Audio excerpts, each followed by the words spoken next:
তো hi friend, good morning. দেখো ঘুম থেকে উঠে পড়েছি। উঠে দেখো মাথায় দেখো একটাই তেল। আমার মা কালকে চপচপ করে তেল লাগিয়ে দিয়েছে। তোমাদের কাদের কাদের মা এরকম করে বলো, কমেন্ট করো। তো চলো আমি ঘরের কাজ করে নিই, তারপর তোমাদের সাথে কথা বলছি। বিছানার চাদরটা খুব নোংরা হয়েছে, এটাকে তুলবো, দিয়ে গোছাচ্ছি, গুছিয়ে তোমাদের সাথে কথা বলছি।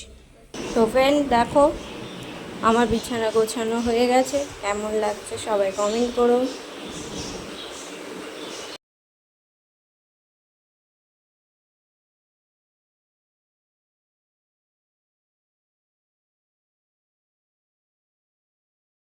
দেখো সকালবেলা ব্রাশ করে আমি এই ভুসির শরবত হয় ওইটা খাচ্ছি। চলো খাই, দিয়ে কথা বলছি। দেখো স্নান হয়ে গেছে, পুজো হয়ে গেছে। চলো এবার নাস্তা বানাই আর রান্না করি, তোমাদের সাথে পরে কথা বলছি। দেখো আমি মাছ রান্না করবো। এটা কী মাছ সবাই বলো, এটা কী মাছ ছিল তোমরা কমেন্ট করো। আজকে রবিবারের স্পেশাল, সানডে স্পেশাল। চলো পরে কথা বলছি।